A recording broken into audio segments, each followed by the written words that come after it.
and welcome to another edition of the Laughin podcast. The Disney Adult Podcast brought to you by Childless Millennials. That's right. This is the week we are recording on April the 26th, last week of April. Wow. Already 1/3 through the year, just about. And in the words of Justin Timberlake, it's gonna be May. It is gonna be May. Forgive my poor rendition of that. Well, Tristan, I think everybody wants to know, right? How was your trip? It was all right. It was a work trip. It wasn't a pleasure trip. It wasn't a vacation to Disney World, sadly. I had to go get some training done, but Morgan stepped in and did an amazing job. I think so too. I was kind of surprised at how comfortably she stepped into it and just kind of took over and was like, "Here, hey, by the way, y'all's picks for top 10 movies suck."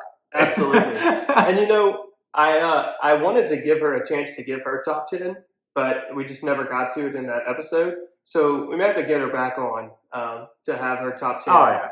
She lives here, so I mean, you'll be able to get her top 10 list from her. No doubt. And then she'll realize how difficult that is. I told her it was extremely hard.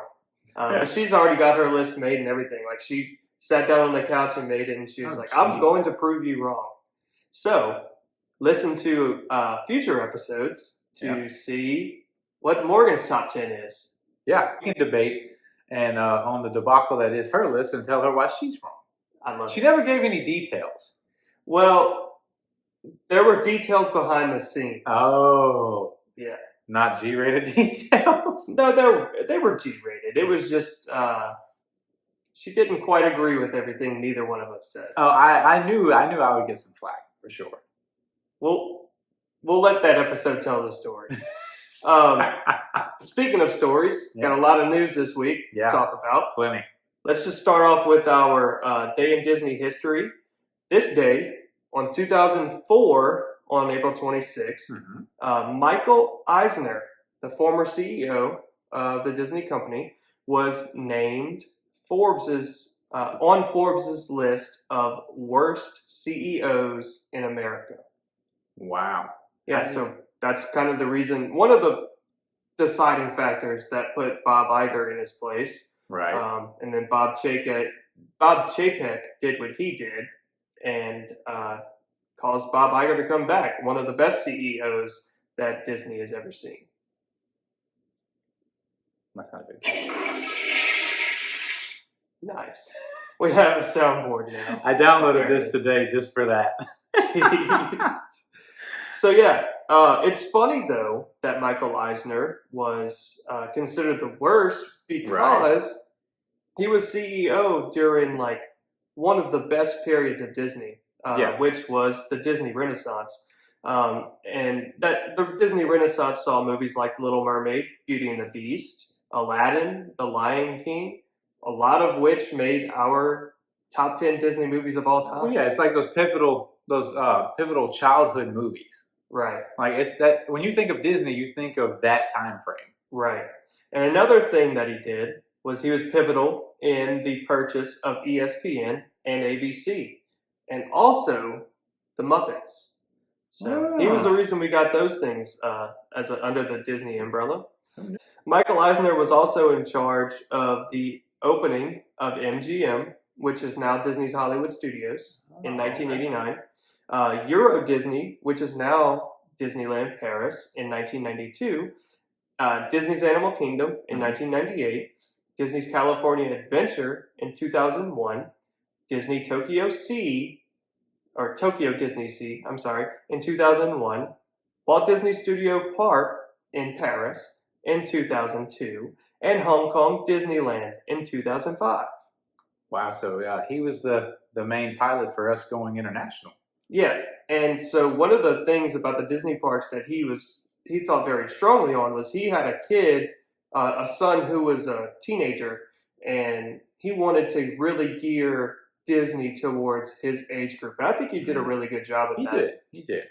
But his downfall started, unfortunately, whenever his partner and the president of Disney, Frank Wells, passed away. Yeah. And Disney started to realize that the actual motor behind all this was actually Frank Wells. Yeah. So after the passing of Frank Wells in 1994, there was a series of box office bombs in the early 2000s. Michael Eisner had public feuds with former associates such as Jeffrey Katzenberg and Steve Jobs. Public feuds with those people, and then Walt's nephew Roy E. Disney led the charge to have him removed, and that's whenever, of course, Bob Iger came in. Right. So wow, what a crazy day. story on Michael Eisner. Yeah. What a day in Disney history. Yeah, pretty insane that one of the probably most should be the most loved CEOs of the company is actually one of the least successful. Yeah, and most divisive. Right. You either hate him or you love him. You know? This is true. But yeah, so that's my day in Disney history. And what was the day of that? That was the year, I mean? 2004. Oh, okay. Well, mine is a little bit of a throwback. April 26, 1940. Okay. Disney's Mickey Mouse cartoon Tugboat Mickey, directed by Clyde Geronimi, is released. Mickey is performing routine maintenance on his tugboat with interference from a pelican when a call comes on the radio that there's a sinking ship needing assistance. Mickey's crew of Donald Duck and Goofy answer the SOS. Nice. Not to be confused with Steamboat Willie. Not to be confused with Steamboat Willie. This is correct. Tugboat Mickey? Tugboat Mickey. Nice. I've never seen that short. I will be honest. Fun fact, neither have I. It sounds interesting. It was an old year, and I was cut for time finding a... This day kind of sucked. Today was rough. Today was a rough day in Disney history. Like, besides Endgame coming out in 2019, like there's not much else. It's like Channing Tatum was born, right? And a lot of birthdays, and Endgame came out, right? So there was nothing really like spectacular besides Eisner getting booed. One good thing in Disney history that happened was on the 22nd, actually on Earth Day, was Animal Kingdom's 25th anniversary, 25th birthday. So I am actually older than Animal Kingdom, and that kind of hurts. As am I, now that you say it. I am a year older than Animal Kingdom. Awesome. But yeah, one of the things that they did was they opened a time capsule. Wait till you hear what was in the time capsule. So I am blind to this because, one, I didn't know there was a time capsule. Two, me and Drake haven't talked hardly all day, so I don't know what was in the time capsule whatsoever. I had to do a little bit of research to find out what was in it myself because I didn't really see it highly advertised. But some things from 25 years ago that were in the time capsule unearthed on the 25th anniversary were opening day memories such as floppy disks with photos on them. Floppy disk. Comment if you know what a floppy disk is. If you're a childless millennial, you might just remember them. Right. And if you don't know what a floppy disk is, you might want to look it up. You might not be old enough to be considered a Disney adult. Well, you don't know these days. True. I'll get back to the Animal Kingdom thing. The other day I was in a bar, and you know how they have those tickers that shows like the bartender, this is a date that you can no longer accept. No, they're 21 at this point. Oh, right? Yes. Okay. Whenever it hit 2000, I don't know why. It blew my mind. I was born in 96. Yeah. So it was only 4 years after I turned 21. But whenever that clock hit 2000, to me, couldn't bear it. No, because now if you were born in 2000, precisely you're about 22, 23 years old now. Right. Pretty crazy. And I'm a 97 kid. Yeah. So I'm only a year behind you. Yeah. So floppy disks of photos. Yep. They had VHS videotapes of new cast member orientation sessions. What? That is. I would love to see that. Have to get a VHS. I miss VHS. And then a collection of day one merchandise, park maps, paper tickets, and a shirt signed by cast members. And there was more but it just said and more, so I don't know what the more was. So no animals. No animal carcasses. No Okay. no animals made it to the 25 years. Okay. Good. Yeah. Okay. So yeah, pretty cool on that end. Interesting. Did you see the Phantasmic Maleficent fire? Did I? That Did thing was I? blazing, wasn't it? Oh, it was magnificent. I kind of want them to keep doing that. I want that to become part of the show. Would you say that it was phantasmic? I'd say it was lit. Man. So yeah, apparently that thing like burned to the ground. Yeah. So there's no dragon animatronic anymore. No, I read that they are. I read that they have a Plan B dragon or a B dragon that'll be used for the upcoming Phantasmic shows. I actually looked this up. Apparently, it's not a standby dragon. It's just their Plan B, which is they're going to put water, like a mist screen, and project the dragon onto like they do in the show. Of course, they have projections on water like throughout the whole show. Well, this is just going to be another one. Okay. Instead of having the actual dragon come out. But with that, Disney World in Florida has cut off their fire feature on their Maleficent for Festival of Fantasy Parade. Really? Yeah. I hear that our dragon is a lot less impressive than the one in Disneyland. Our Phantasmic Dragon. Phantasmic Dragon, not the other dragon.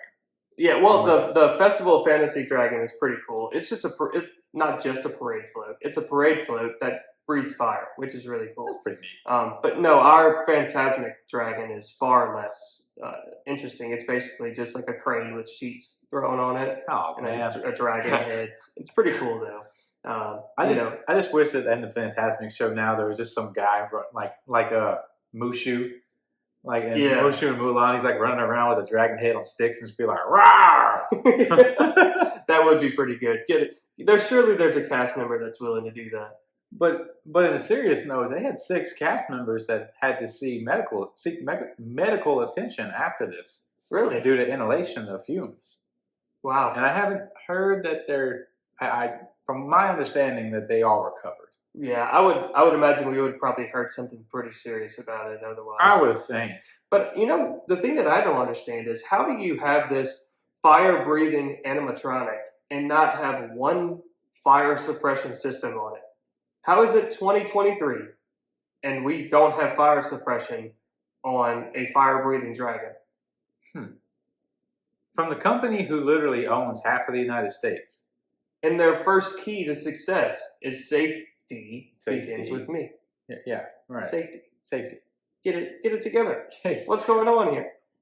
From a safety professional from a safety Disney. Yeah. Help me help you. Yeah, you're hire me. I'll take care of you. In case you don't know us, he works in safety and I work in environmental. So this is true. We're handling the whole HES department of Disney World right now. We'll take care of that for you. We'll take care of Disney. Give us a call.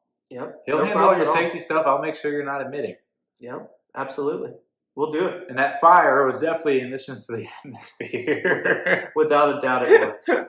How about Pixar Place returning to Hollywood Studios? May 14th.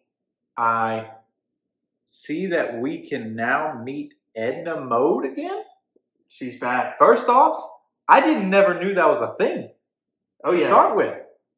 Yeah, so what happened was after Toy Story Land opened, so that was basically Toy Story Land. The Promised Land, otherwise known. Yeah. Because it is a holy experience. Yeah, the Promised Land. The Promised Land. So, for those of you that don't know, Midway Mania, the entrance was actually on the back side of the building now, but it was always the front side of the building for years. Okay. And then you had the Woody and Buzz meet and greet. You had like a gift shop that had Woody themes and all. It was basically the smallest Toy Story Land ever. And so what they did was they expanded behind it and made what Toy Story Land is now. And they basically were like, okay, now what do we do with this? And it was closed for a bit, and then they reopened it to be Incredibles themed. Nice. So it became like Incredibles Land, kind of. Then I think it's shut down with COVID, and Okay. it's just making a comeback. So yes, you'll be able to meet Edna. You'll be able to meet Mr. and Mrs. Incredible, Frozone, and for some reason, Sully. Not really sure why, but I mean it's Pixar Place. I guess that part makes sense. I mean, okay. But you got all these Incredibles characters, and it's like, And then- oh, and Sully. And Sully. Because we ran out of Dash and Violet costumes. Right. Okay, I want to meet Jack Jack.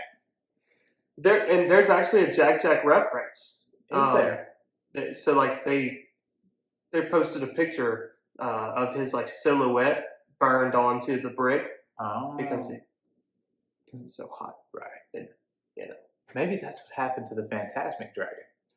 Jack got loose. Jack burnt down the Phantasmic Dragon. He traveled over from Pixar Pier, Yeah. and He took it out like he did that raccoon in the second movie. yeah, he had to take care of business. How about Pete Werner?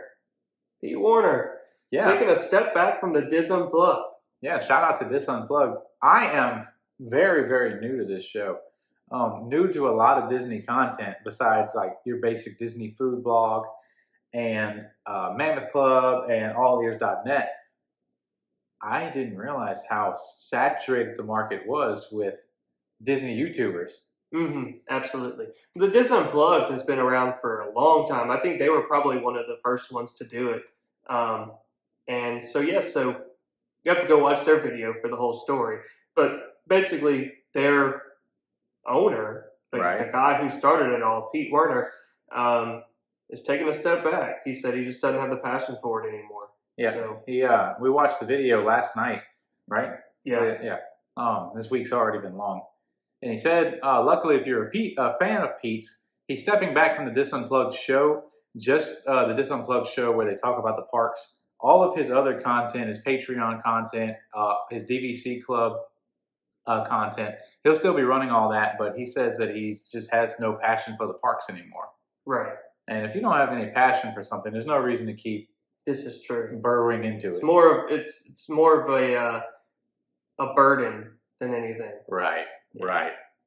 The basis of our show, the naming of our show, the final remnant in the United States, Splash Mountain in Disneyland in California, will be closing on May 30th in order to make room for Tiana's Bayou Adventure in California. Yeah. Pretty sad. Pretty sad. And just like us, officially Splash Mountain is dead inside. This is true.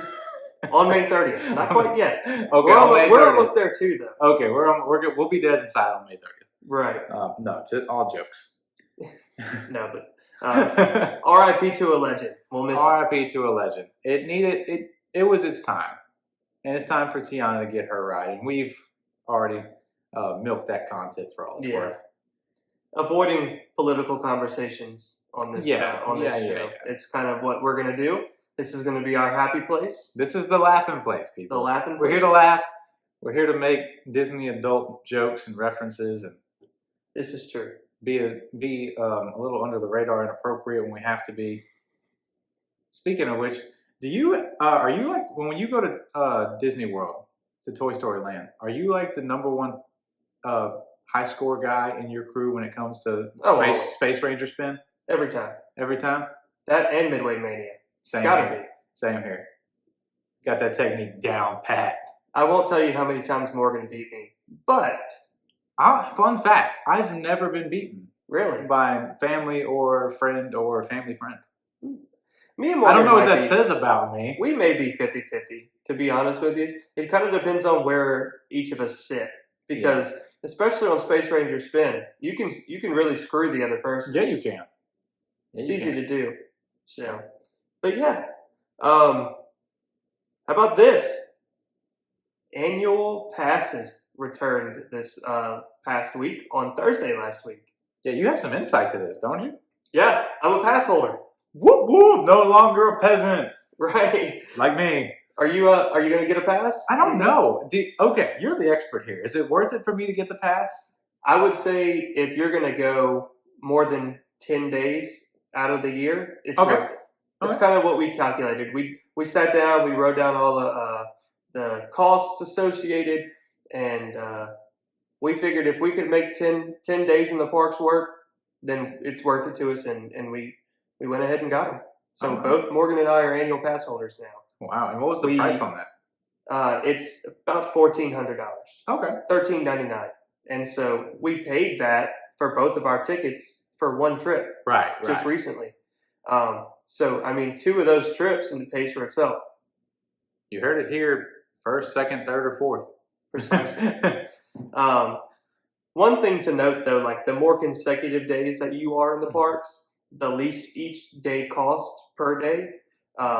So like if you stay 10 days in a row, then you're not going to be paying what you would pay for if you just went one day. I think like a 1 day ticket with a park hopper is like $260, $280 or something like that. But over a long period, if you do a 10-day park hopper, you're going to be paying, far less than that. I wouldn't say $100 less, but per day, but pretty close to it. So it starts to funnel down the more days you go. Right. That's kind of the incentive to stay there longer. So if you break it up, though, like we're going 4 days in October, and then we're going 4 days in January. And so you break it up that way. The tickets, we paid what we paid for each annual pass and both of our tickets in one trip. So we paid 50% of 2 annual passes on one trip. Oh, geez. That makes sense. That's not bad at all. Yeah. So it made up for it. And we woke up at 4:30 in the morning on the 20th. Oh, wow. I got a good run in. I got my energy going. I was really excited. Nice. Came in, took my shower, hopped online as soon as the tickets went on sale. I got in the queue on both of my phones, my work phone, my personal phone, and my laptop. And Morgan got in it on her phone. And then I started making phone calls to the ticketing center because we had to upgrade tickets that we had already bought. Oh, okay. So we couldn't just like order them online. It was a process. Oh, okay. And so I started getting on the phone with the ticketing center, and it kept going busy tone, busy tone, busy tone. And finally, my personal phone got through, and I was able to upgrade them after being on hold for 1 hour. Okay. Wow. Yeah. It was a heck of a morning. Yeah, and I guess Then I got dressed and went to work. and then real life happened. Exactly. But no, we were on cloud 9. We were on a high all day. Good. And there's nothing that'll make you wake up easier than Disney for some reason. Disney. Anything Disney. Even if you're spending a boatload of money. Yeah. No, here's the thing. I don't mind the money leaving my account if it's going to the mouse. This is true. I happily give the mouse my money.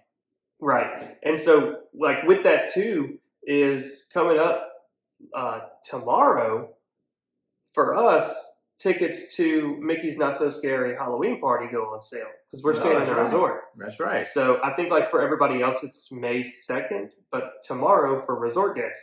So that's, like, another perk thing that we're going to buy. Yeah. Because annual pass doesn't get you into Not So Scary Halloween Party.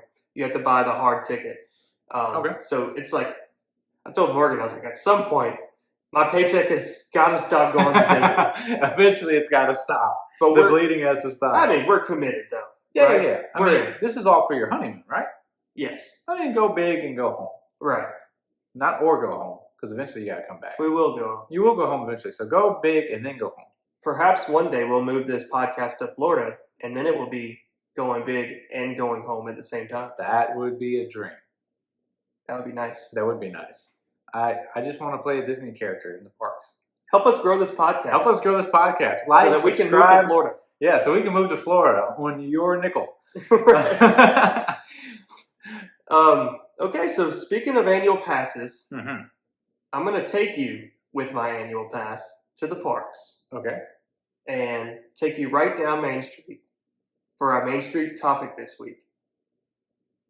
That was a nice segue, You like Jay. that? You like that? I like that. That's why I kind of jumped around on our list here. Yeah. I was like, I'm putting that last. I was wondering, I was like, He moved some stuff. Yeah. Yeah. So our Main Nice. Street topic this week is Disney conspiracy theories. theories. So Dun, dun, dun. you could go anywhere with this. You From can the go movies to the parks. We're gonna avoid the political, like Drake said. We're gonna avoid the really harsh, political, scary conspiracy theories. Right. But we're gonna dive into some of these. I think Drake, you have one. Yes. I have one as well. We're gonna dive into these. What is yours? Is in the park? Yes. So we're on Main Street. Okay, we're on Main Street. I'm there. Picture this. You go down Main Street, hang a left, like we're going to Liberty Square. Okay, I'm there. Keep on going straight till you moving. see this really scary looking, gothic, haunted looking mansion. Would that be titled the Haunted Mansion?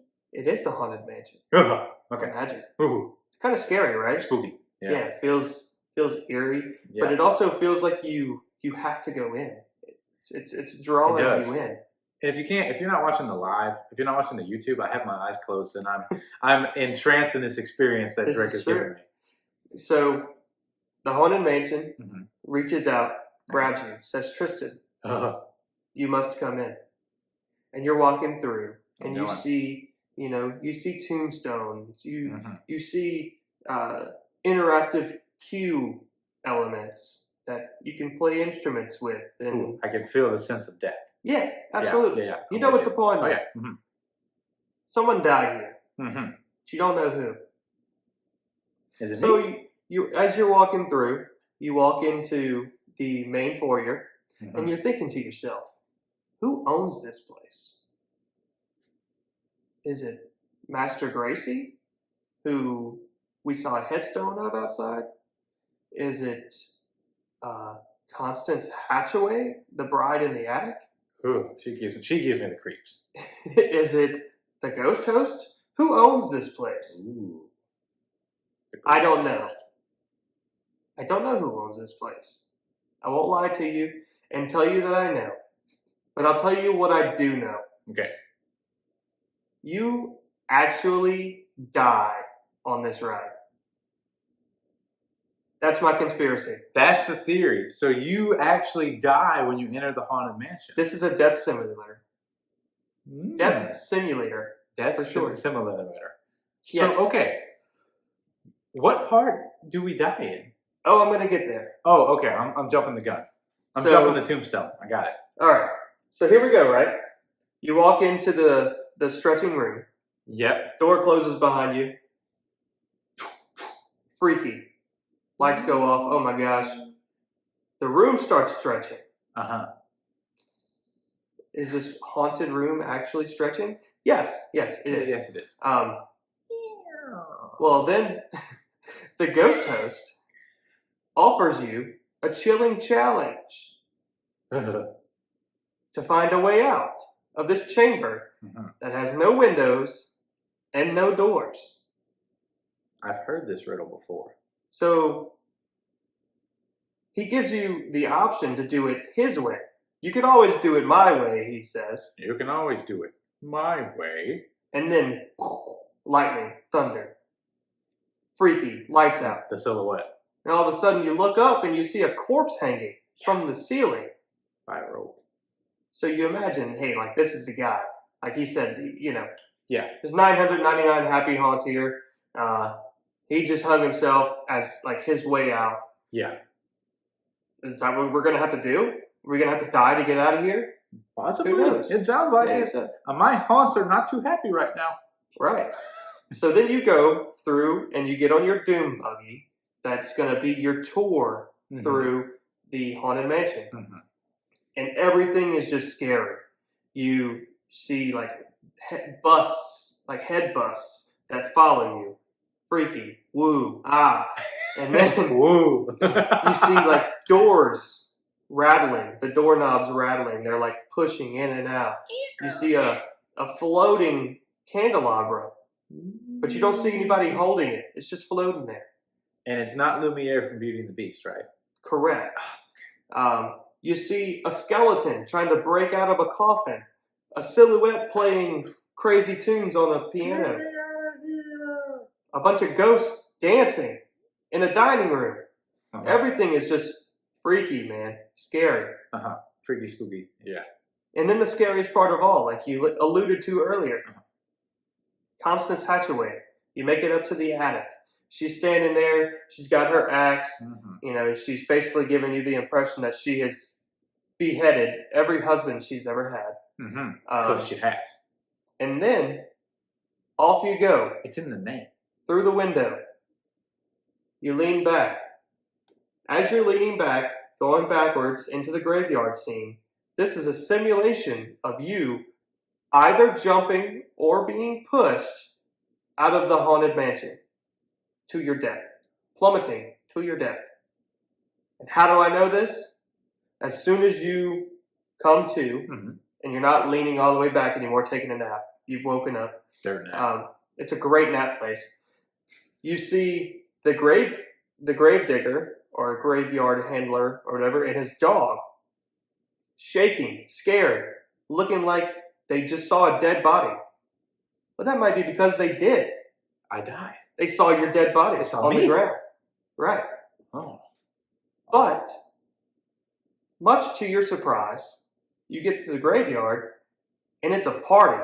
Like, I'm talking about a straight rager party of ghosts having, like, a blast. Straight up happy haunts. And, yeah, they're singing Grim Grinning Ghosts. And, you know, this is, like, upbeat and fun. So, I have a feeling that Disney wants you to come to terms with death is not a scary thought, but once you get to the afterlife, it's a freaking rager. It's a party. So, like, yeah, the thought of death and ghosts and the afterlife is scary to humans because of the unknown. But when you actually take that death plummet, it's like, dang, this is lit. And by no means is this podcast encouraging suicide. No way. Don't get that thought. By no point. If you have an issue, please call the suicide hotline. Suicide is not a laughing matter. No. I do think that this conspiracy holds some weight, though. It would make a lot of sense. Now, my question is, where does Madame Leota come in? So I think that's one of those things that's meant to scare you. The floating head with the instruments swirling around you. I think that's just like, I don't think she serves like a purpose. Okay. She's just another happy haunt there. And you think she's just this scary woman. Oh. Because you're not dead yet. So I hear we need a rename Death Simulator. That makes a lot of sense. I don't see a lot of holes in that point. Like, it's all making honest sense to me. Yeah. I'm a believer. I'm kind of mind blown because I didn't think about it. Like, I've always been like, okay, there's the ghost, there's another ghost. Oh, we have some. Wait, question. Okay. I'll try to answer. I'll be honest, this is not my theory. Yeah. My theory is not my own theory. I'm spouting off theories that somebody else has come up with. I accidentally gave away my made-up theory of Andy from Toy Story's horrible father, like 2 episodes ago. So I didn't use it.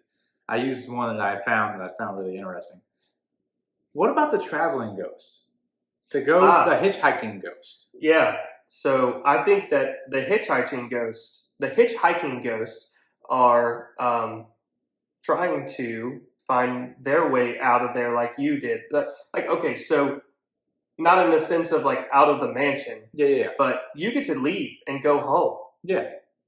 You hear the doll at the end, and she's like, "Hurry back! Bring your death certificate." Yeah. But yeah, like they want you to bring your death certificate to join the party. Right.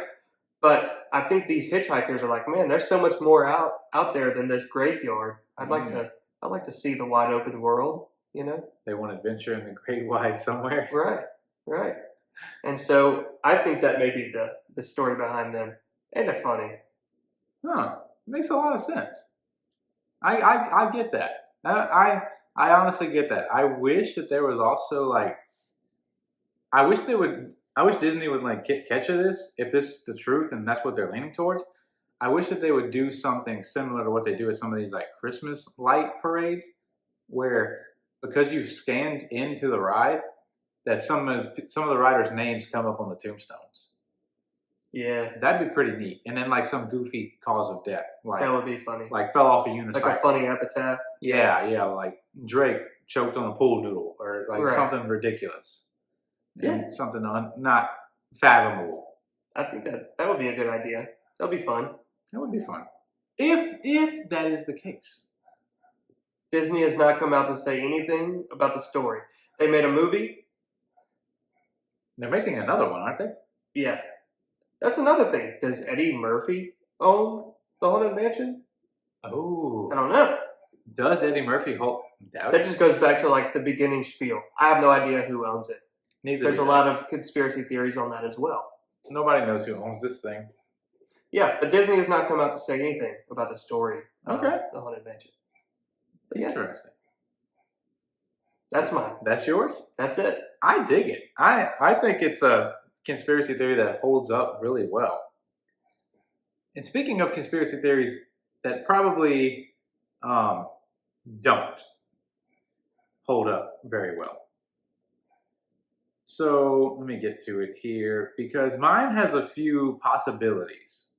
It has not only like one, there's not just one theory inside of this theory. There's like 5 little webs that sprout off of it. Okay. So mine has to do, and if you are a Disney fan and you've watched any kind of Disney YouTube, you're probably privy to this theory. But there's some theories about what happens and why these cars in the Cars universe are living. I think I am on the same page as you.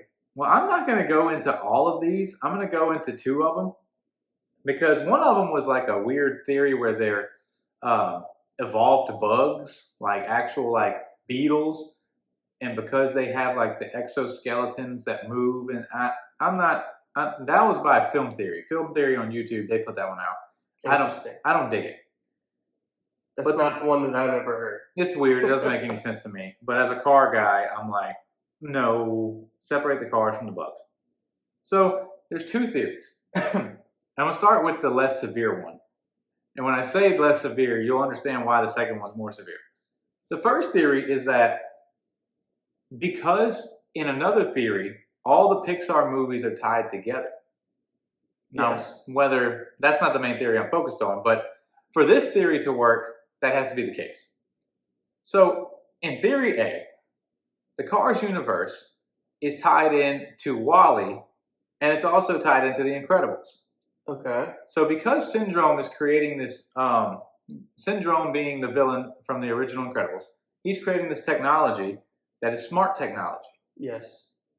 So that robots can control themselves. Mm-hmm. Which then leads to the reason why all the people left Earth in WALL-E. And when the people left Earth in WALL-E because AI took over, Mm-hmm. the cars now took over the Earth. Meaning, what that means is, so all the people would go and live in that ship and become fat and chubby, useless blobs of people. Mm-hmm. Because robots like WALL-E and Eve and and dump trucks and soda machines and whatnot are terrorizing the Earth now because they have minds of their own. So they escape. Gone. Are they like smart cars? Like Teslas? We'll get into that. Okay. Actually, so in this theory, yes, they are like, there are sentient beings, and they're just like cars with brains, basically. Mm-hmm. Thank you, Elon. Thanks a lot, Elon. Remember what we're talking about here when you see somebody have their Tesla pick them up at a Walmart parking lot. That's the start of it. It's the start of it. So the cars then take over the Earth, and because they're smart, they just recreate their own society. Not that the cars killed people, but that the Earth remained uninhabitable. So the cars took over. If you talk, so the guy who actually created the Cars universe says the reason they don't open their doors is because their brains would fall out. So that also implies that they have brains. They do have brains then. But okay, so I'll talk a little bit on that theory. There's that theory where they are beings with like organs, where they've become like almost fleshly beings on the inside, but cars on the outside, explaining the eyes and the teeth and the tongues, created by this AI syndrome deal, where they've kind of molded with humanity somehow. Theory B is that these cars have basically melted or mended together with humans, meaning there is a trapped, locked up, and almost tortured human being on the inside of these cars, to where they're hooked up, their bodies like hooked up to wires and tubing, giving the car life. So, I would show you the diagram, but I saw it and it's horrifying. Interesting. So Owen Wilson is like really inside of Lightning McQueen. Yes, and so in this diagram, it's against my better judgment. You're gonna have nightmares tonight, but basically, I'll explain it in layman's terms from what I saw. Let me tell you what I think of this theory. Actually, no. Let me finish theory B and then I'll go on. Theory B is the human has like a mind device where, so basically the human's arms are cuffed and like locked into place, stretched out, legs locked into place, stretched out, to where they are like, the car is using their brain power and their human body on the inside to move and to emote. Yeah. Move the tires. And to emote.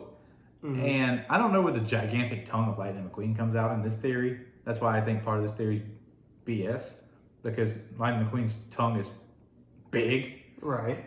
That's why I think it makes more sense that he's like some type of sentient being that like is AI, and AI made him have a tongue. And was like, oh, humans had tongues. Let's 3D print a tongue because the humans are gone.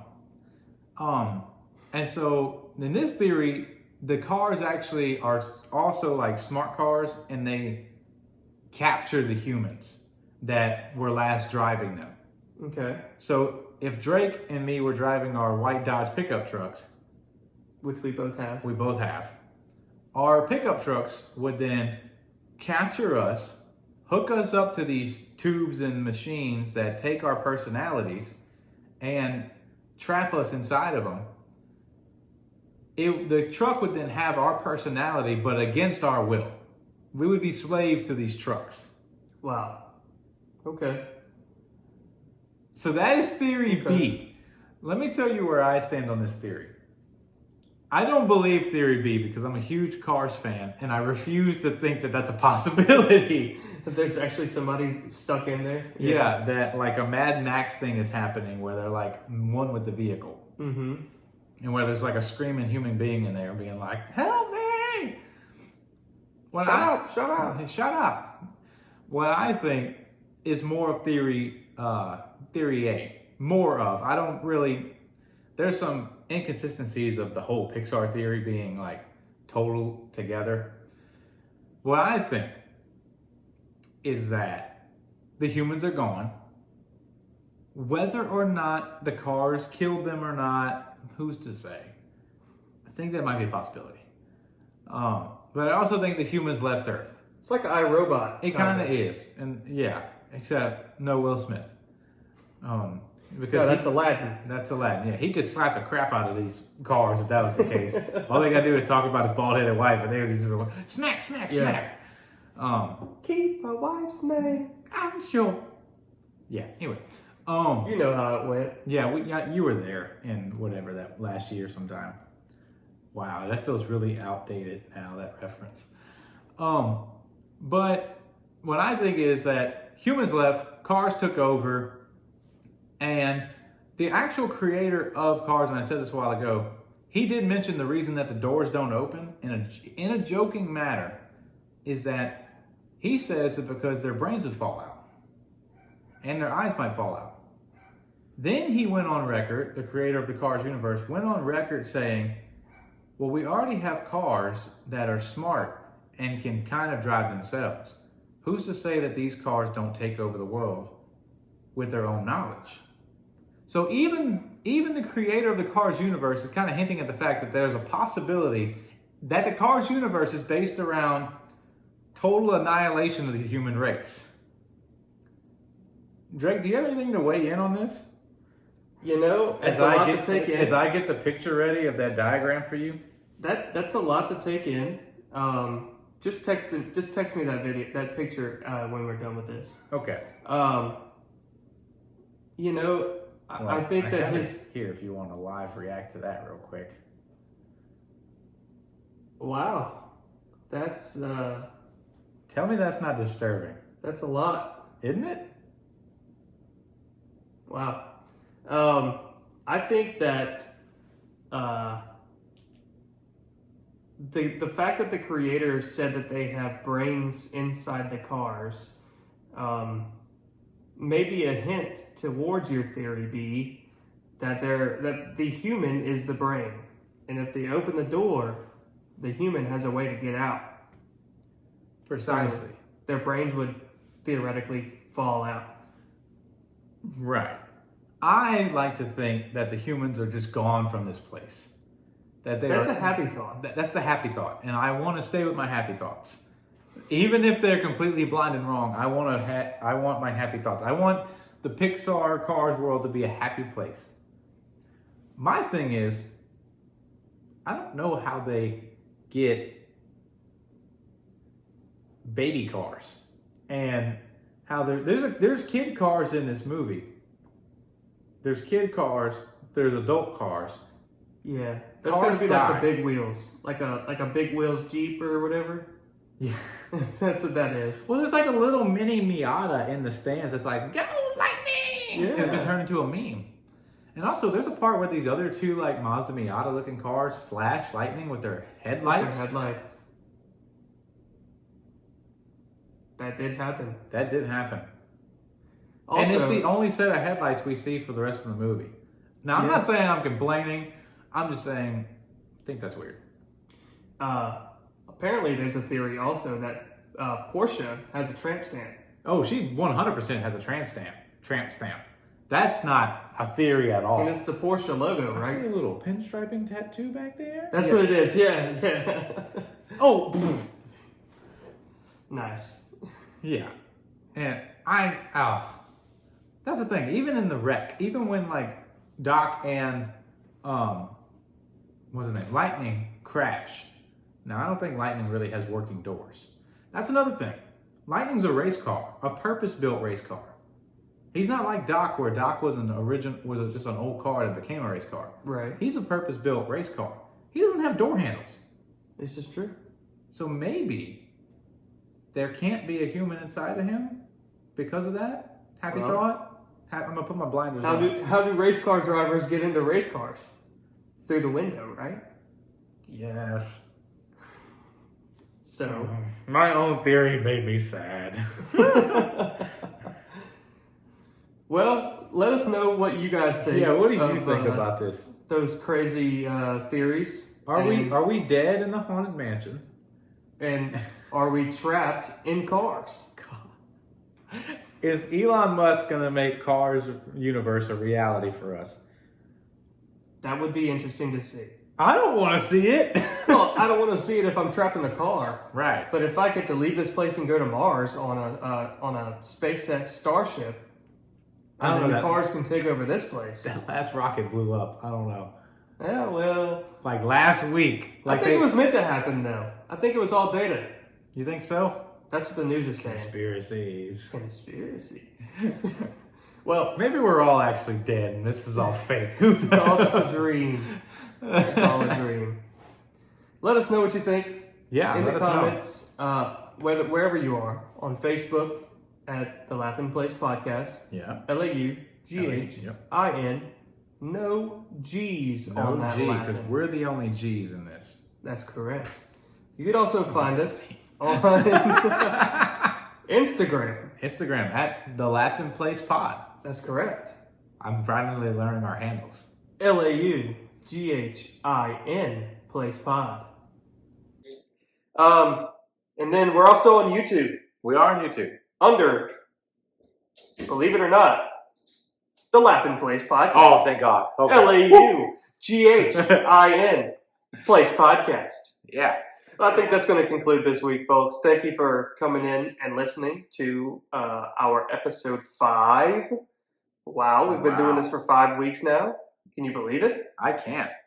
Thank you for everybody who's been listening and tagging along and watching us on this journey. Yeah. Cannot thank everybody enough for all the support we've gotten. And we're just going to keep this thing pushing. Yeah. And Drake, I'm going to close us out with a quote if you're all right with that. Go ahead.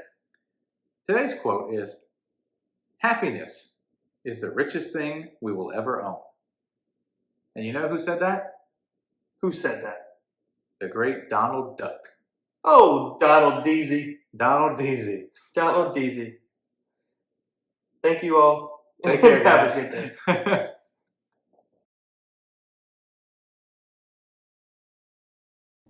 You guys are going to have to excuse us for taking a break here. The neighbor's dog won't shut up. Yeah, and if you've seen Bambi, you know how this is about to end.